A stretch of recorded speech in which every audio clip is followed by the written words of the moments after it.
Police the police ఇది ఏంటిదంటే ఈ సిఆర్పిసిలో అంటే క్రిమినల్ ప్రొసీజర్ కోడ్ 1973లో ఈ పోలీస్ అనేది ఒక టాపిక్ అనమాట. దీన్నే ఫంక్షనరీస్ అండర్ ద కోడ్ అని అంటారు.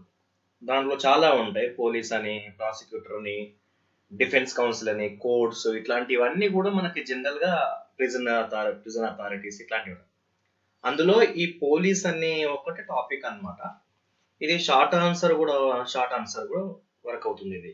ఓకే, సో ఈ మెయిన్ ఫంక్షన్ ఏంది అంటే స్టేట్ యొక్క ఫంక్షన్ తీసుకుంటే అది జనరల్ గా maintain the law and order maintain చేయాల్సి వస్తుంది. ఓకేనా, తర్వాత సోషల్ సెక్యూరిటీ ఎస్టాబ్లిష్ చేయాల్సి వస్తుంది, పీస్ ని ఎస్టాబ్లిష్ చేయాల్సి వస్తుంది. స్టేట్ యొక్క మెయిన్ ఫంక్షన్స్ అనమాట. సో అందులో ఈ పోలీస్ అనేది ఒకటి ఉపయోగపడుతుంది అనమాట. అయితే అంతేకాకుండా ఇక్కడ మనకి కొన్ని కీ పాయింట్స్ చూస్తే పోలీస్ స్టేషన్, ఆఫీసర్ ఇన్ఛార్జ్ ఏ పోలీస్ స్టేషన్ అని ఉంటుంది. దాంతో పాటు పోలీస్ రిపోర్ట్ ఏంటిది, పోలీస్ ఫోర్స్ ఏంటి, తర్వాత ఐజీ ఏంటి, ఓకే, డీజీపీ అంటే ఏంటిది, తర్వాత డిస్ట్రిక్ట్ లెవెల్ ఏముంటాయి, సో పోలీస్ యాక్ట్ ఏం చెప్తుంది, so Delhi special police establishment act ఏముంది. సో ఇవన్నీ కూడా మనము ఈ ది పోలీస్ అనే కాన్సెప్ట్ లో మనం ఇవన్నీ రాయాల్సి ఉంటుంది అనమాట. అయితే పోలీస్ స్టేషన్ అంటే ఏంటిదంటే ఫస్ట్ వన్, పోలీస్ స్టేషన్ చూస్తే పోలీస్ స్టేషన్ అంటే జనరల్ గా ఒక ప్లేస్ అనమాట. అది ఎవరు డిక్లేర్ చేస్తారు, declare by the state government అనమాట. అయితే దాన్నే మనము పోలీస్ స్టేషన్ అంటారు. జనరల్ గా ఎనీ పోస్ట్ ఆర్ ప్లేస్, ఓకేనా, so declare by the state government, అది that is call police station అనమాట. అయితే సెకండ్కి వచ్చేసరికి ఇక్కడ పోలీస్ స్టేషన్ లో ఇన్ఛార్జ్ ఎవరు ఉంటారు అంటే officer incharge of a police station అంటే ఎవరు ఉంటారు అంటే జనరల్ గా పోలీస్ స్టేషన్ లో ఒక స్టేషన్ హౌస్ ఆఫీసర్ ఉంటాడు అనమాట. స్టేషన్ హౌస్ ఆఫీసర్ అంటే SHO అంటారు అనమాట. సో అతనే మెయిన్ ఇవన్నీ ఆపరేషన్ చూస్తూ ఉంటుంది. ఒకవేళ అతను ఆబ్సెంట్ అయింది అనుకోండి, అంటే ఏదన్నా ప్రాబ్లం వచ్చి పర్సనల్ ఇష్యూస్ కానీ, ఇల్నెస్ కానీ, సో ఏదైనా ఇష్యూ రావడం వల్ల ఒకవేళ అతని డ్యూటీస్ చేయలేకపోతే మరి ఎవరు ఉంటారు అంటే ఇక్కడ నెక్స్ట్ ర్యాంక్ ఎవరైతే ఉన్నారో ఆ నెక్స్ట్ ర్యాంక్ అతను SHO లాగా వర్క్ చేస్తుంటాడు అనమాట. అది కూడా గవర్నమెంట్ డిక్లేర్ చేయాలి, వాళ్ళకి కొన్ని నామ్స్ ఉంటావు. దాంతో పాటు ఏముంటుందంటే మనకి ఇక్కడ above the rank of constable అని కూడా అంటారు అనమాట. అంటే కానిస్టేబుల్ ర్యాంక్ కన్నా ఎక్కువగా ఉంటుంది. సో ఇది నెక్స్ట్ పోలీస్ రిపోర్ట్. ఇక పోలీస్ రిపోర్ట్ అంటే ఏంటిదంటే అది ఒక రిపోర్ట్, అది జనరల్ గా forward by the police officer to magistrate అన్నమాట. ఓకేనా, సో దాన్నే పోలీస్ రిపోర్ట్ అంటారు. మనకి ఈ కోడ్ లో సిఆర్పిసిలో సెక్షన్ 173(2) అని ఒకటి ఉంటుంది సెక్షన్. ఆ సెక్షన్ ప్రకారంగా ఒక మెజిస్ట్రేట్ కి ఈ పోలీస్ అనే వ్యక్తి ఆఫీసర్ ఎవరైతే ఉన్నాడో ఈ రిపోర్ట్ ని మెజిస్ట్రేట్ కి ఫార్వర్డ్ చేయాలి. సో అది పోలీస్ రిపోర్ట్ అంటారు అనమాట. నెక్స్ట్ పోలీస్ ఫోర్స్ అంటే ఏంటి, నెక్స్ట్ పాయింట్ పోలీస్ ఫోర్స్ అంటే ఇది జనరల్ గా చేయడం ఏంటిదంటే ఒక ఇన్స్ట్రుమెంట్. పోలీస్ ఫోర్స్ అనేది ఒక ఇన్స్ట్రుమెంట్. ఎందుకు అంటే for the prevention and detection of crime అన్నమాట. ఓకేనా, సో దీనికోసం పోలీస్ ఫోర్స్ ఉపయోగిస్తారు అనమాట.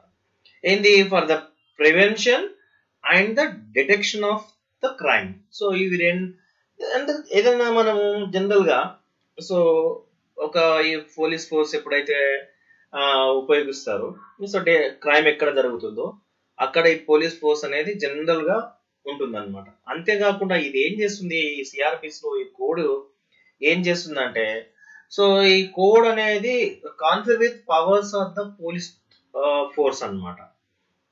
ఓకేనా, సో ఇట్లాంటివన్నీ కూడా ఉంటాయి.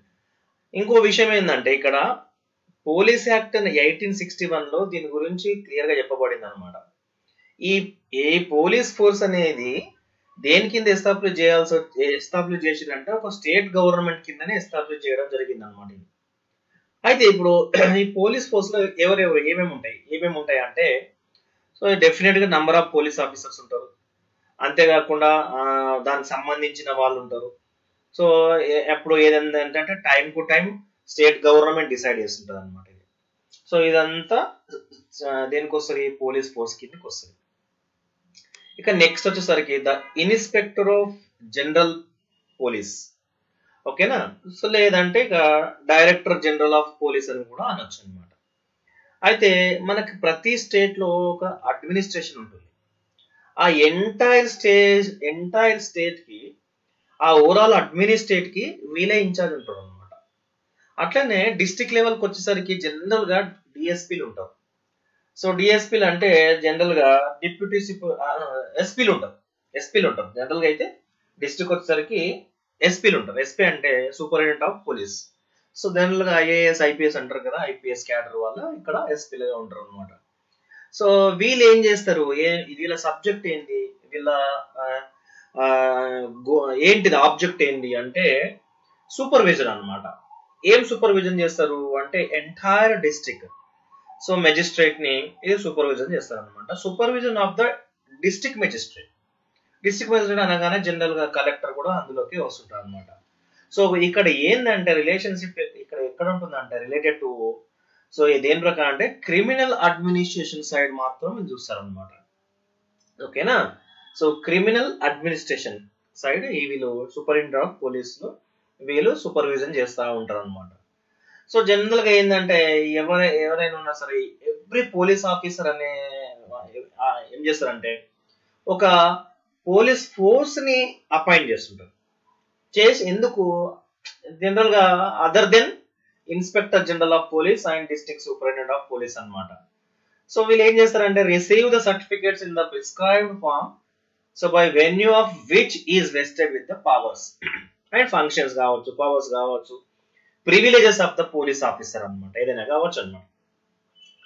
సో ఇక్కడ సర్టిఫికేట్ అని ఒకటి మనం జనరల్ గా చూస్తే ఏంటంటే, సో ఇదంతా డిస్ట్రిక్ట్ లెవెల్ కిందకే మనము చెప్పొస్తాం అనమాట. ఇది ఏంటంటే ఈ సర్టిఫికేట్ ఏదైతే ఉందో అది జనరల్ గా shall cease to the effective and small to be return ఎవరు when police officer says to be the police officer అనమాట. సో ఇవన్నీ కూడా జనరల్ గా దేని కిందకి వస్తుంది, డిస్ట్రిక్ట్ లెవెల్ వస్తుంది. డిస్ట్రిక్ట్ లెవెల్ అనగానే మనకి సింపుల్ గా గుర్తుపెట్టుకోవాల్సింది ఏంటంటే ఒక ఎస్పీ అంటే సూపరింటెండెంట్ ఆఫ్ పోలీస్ అనమాట. సో ఐపీఎస్ క్యాడర్, ఐపీఎస్ అంటారు అనమాట. వీళ్ళ పని ఏంటి అంటే supervision of the district magistrate, వీళ్ళ పని అనమాట. అంటే రిలేటెడ్ టు ద అండ్ దీనికి so criminal administration side district లెవెల్లో వీళ్ళే సుప్రీం అని చెప్పొచ్చు అనమాట. ఇక police act 1861, the police act 1886, the police act 1949, ఈ 3 యాక్ట్స్, ఈ 3 యాక్ట్స్ కూడా ఉంటాయి అన్నమాట. అయితే ఈ యాక్ట్స్ ఏం చేసింది, 1861 పోలీస్ యాక్ట్ 1861, పోలీస్ యాక్ట్ 1888 అనేది ఓకే. సో అక్కడ 1888 అనేది ఏంటంటే ఇక్కడ ఏం చేస్తుందంటే enable the enter government to create okay special police district. ఇక్కడ మనకి చూసుకుంటే ఇక్కడ the police act 1888 okay. So ఇక్కడికి వచ్చేసరికి ఏం చేస్తుందంటే గవర్నమెంట్, ఇప్పుడు సెంట్రల్ గవర్నమెంట్ ఉంటుంది, ఇది ఖచ్చితంగా ఇది క్రియేట్ చేసేది మాత్రం సెంట్రల్ గవర్నమెంటే ఓకేనా. ఏం చేస్తుంది అంటే to create a special police district ఏం చేస్తుంది, అది పార్ట్స్ చేసుకుని, అది 2 పార్ట్స్ కావచ్చు, 3 పార్ట్స్ కావచ్చు, ఏదైనా కావచ్చు, స్టేట్స్ సంబంధించింది అయితే అవునా. దాంతో పాటు jurisdiction of the police force అనమాట బిలాంగ్స్ టు ద స్టేట్, అది ఎంత specified by the central government చేస్తుంది అనమాట. అది పోలీస్ యాక్ట్ లో క్లియర్ గా చెప్పబడుతుంది అనమాట ఓకేనా. సో ఏం చేస్తుందంటే ఇక్కడ మనకు ఏంటిదంటే ఈ యాక్ట్ ఏం చెప్తుందంటే central government to create special police district, so embarrassing parts of 2 or more states and to extends to every part of such district powers and jurisdiction of a police force belongs to the state అన్నమాట. ఇది specified by the central government అని చెప్పొచ్చు అనమాట ఇక్కడ. So అంతేకాకుండా ఇంకోటి ఏంది, మన స్టేట్ గవర్నమెంట్ ఏం చేస్తుంది అంటే డెఫినెట్ గా ఇది can be done with the okay. So ఇది కాంకరెంట్ ఆఫ్ ద స్టేట్ గవర్నమెంటే ఉంటుంది, స్టేట్ గవర్నమెంట్ కన్సర్న్ ఉంటుంది ఖచ్చితంగా. అంతేకాకుండా ద పోలీస్ యాక్ట్ 1949 ఏం చెప్తుంది అంటే, సో ఇది కూడా ఏం చేస్తుందంటే, ఇది ఒక పోలీస్ ఫోర్స్ ని క్రియేట్ చేయొచ్చు ఫర్ ద యూనియన్ టెరిటరీస్ అని చెప్తుంది అనమాట.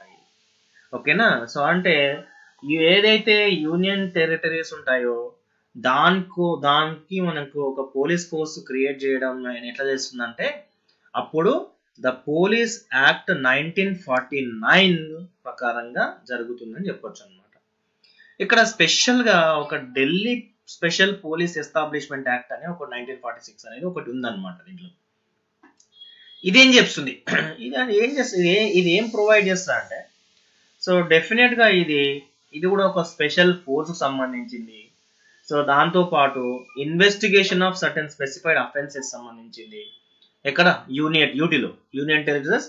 అండ్ ఇది అంతేకాకుండా సో ఎక్స్టెన్షన్ కూడా చేసిరు అనమాట ఎంటైర్ ఇండియా లెవెల్లో కూడా.